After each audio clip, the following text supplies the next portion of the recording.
Olá pessoal, tudo bem? Bem-vindos ao ABC da Farmacologia. Meu nome é Edson Negreiros e a nossa aula de hoje será sobre anticoncepcionais orais.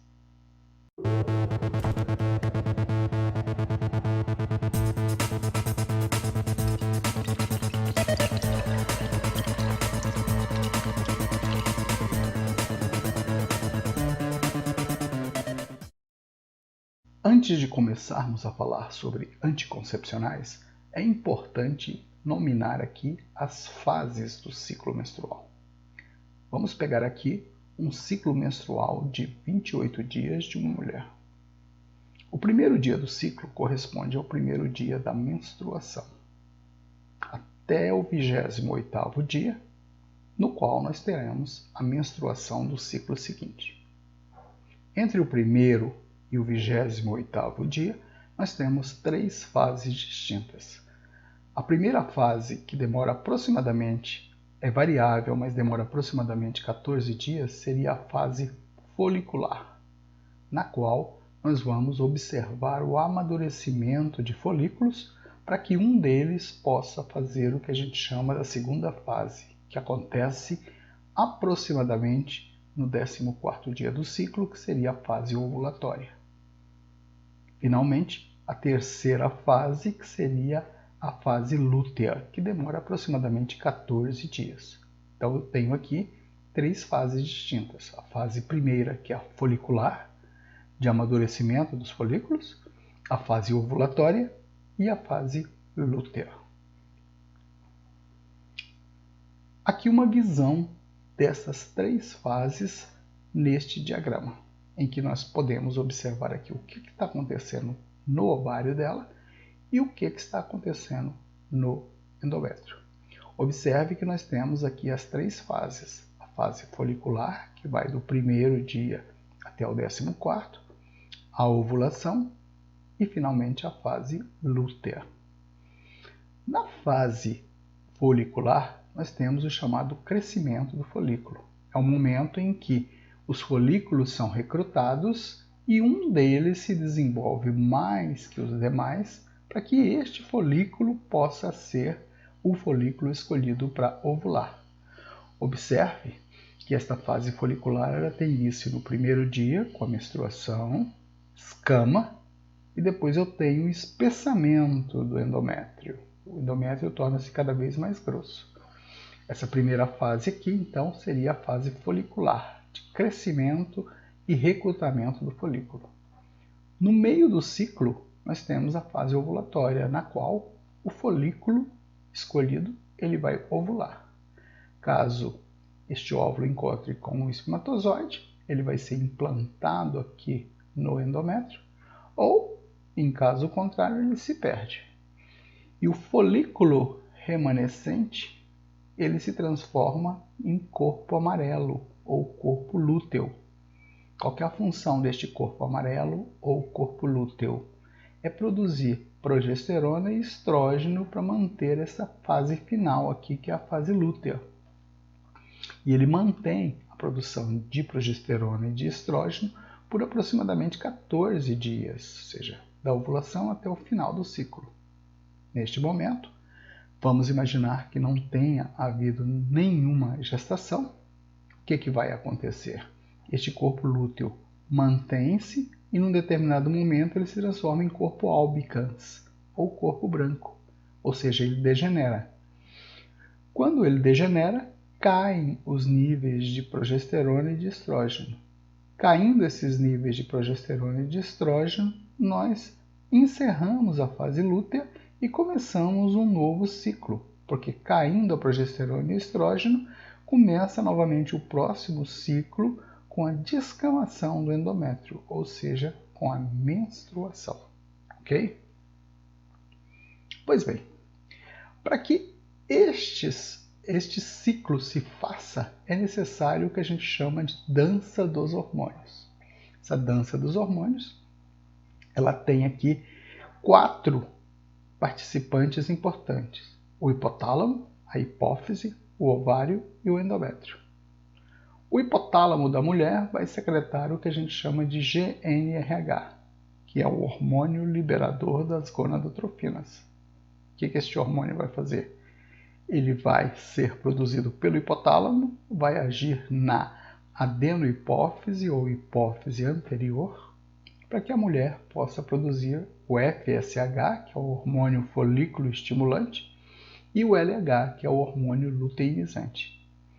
Tanto o FSH quanto o LH vão agir sobre o ovário e sobre o endométrio, para secretar estrógeno e progesterona para fazer com que o ciclo ovariano se faça adequadamente.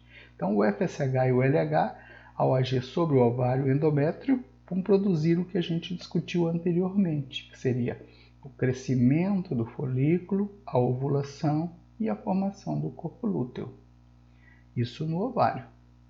Aqui no endométrio, o FSH e o LH vão produzir o espessamento do endométrio e depois a sua descamação, ok? Então, isso daqui seria a dança dos hormônios. Como que os nossos anticoncepcionais vão agir? Bom, via de regra, os anticoncepcionais que nós temos no mercado são uma associação de estrógeno com progesterona, em quantidades fixas ou variáveis, a depender do tipo de anticoncepcional. Então, eu estou dando para a mulher quantidades de estrógeno e progesterona. O que esse estrógeno e progesterona vai fazer? Ele vai produzir o que a gente chama de feedback negativo com o eixo. Ou seja, a partir do momento que eu estou fornecendo estrógeno e progesterona, eu interfiro para baixo, reduzo a liberação do GnRH, do FSH e do LH. Consequentemente, eu produzo consequências sobre o ovário da mulher e sobre o endométrio dela. De sorte que, ao fornecer estrógeno e progesterona associado, eu estou atrapalhando a diferenciação dos folículos lá no ovário e atrapalhando o espessamento endometrial. Então, qual seria a consequência imediata da ação deste anticoncepcional dado à mulher? Bom, uma delas seria a alteração do endométrio. O endométrio que tinha uma certa espessura passa a ficar mais fino. Então eu tenho uma chamada adelgaçamento endometrial. Esse adelgaçamento é tornar o endométrio mais delgado, mais fino. Isso obviamente tem uma consequência. Qual que seria? Se eu estou tornando esse endométrio mais fino, fica mais difícil de um possível óvulo implantar aqui. Então eu estou atrapalhando a possibilidade de gestação. Uma outra coisa que os anticoncepcionais fazem é alterar o muco cervical. O muco fica mais grosso, fica mais espesso. Se o muco fica mais espesso, uma possível implantação de um óvulo aqui também fica mais difícil. Então eu estou, ao alterar o muco, tornando-o mais espesso, eu estou dificultando a implantação deste possível óvulo fecundado. Outra coisa seria a alteração no pH vaginal. O pH vaginal, por ação do anticoncepcional, ele se torna mais inóspito para o espermatozoide, facilitando a morte do espermatozoide. Finalmente, a motilidade das tubas uterinas. Lá no ovário, o ovário ovula e envia este óvulo em direção ao endométrio. Este óvulo viaja através de cílios até chegar no endométrio. O anticoncepcional reduz essa motilidade tubária. E ao reduzir a motilidade tubária, é como se ele estivesse dificultando o transporte do óvulo em direção ao endométrio. Então, todas essas ações associadas, juntamente com a ação do anticoncepcional de dificultar o recrutamento dos folículos para que haja ovulação, fazem do anticoncepcional uma fórmula bastante importante e perfeita no sentido de dificultar que ocorra a gestação. Ok? Os anticoncepcionais que nós temos no mercado com esta finalidade são chamados de anticoncepcionais hormonais combinados. Combinados porque tem estrógeno e progesterona. O estrógeno dos anticoncepcionais orais, via de regra, é o etinilestradiol. O que muda é o tipo de progesterona, conforme nós vamos mostrar a vocês, e o número de drágeas ou comprimidos apresentados, ok? Vamos lá então. Bom, eu tinha falado que são hormônios, são anticoncepcionais hormonais combinados. Combinados porque eu tenho um estrógeno, neste caso o etinilestradiol, associado com progestógenos, como por exemplo o levonorgestrel, e aqui vários nomes comerciais da associação de levonorgestrel com etinilestradiol. Outra progesterona que eu tenho aqui também é o gestodeno ou gestodene, que é uma progesterona que está na composição de vários destes anticoncepcionais aqui colocados nomes comerciais. Então, por exemplo, Ginera seria gestodeno com etinilestradiol. O Lovely seria levonorgestrel com etinilestradiol e assim sucessivamente. Outra progesterona bastante utilizada é o desogestrel, que está na apresentação do Gracial, do Femina, do Mercilon, etc. Tenho também o acetato de ciproterona, que é o nosso conhecido Diane-Selene, que é a associação da progesterona ciproterona com o estrógeno etinilestradiol.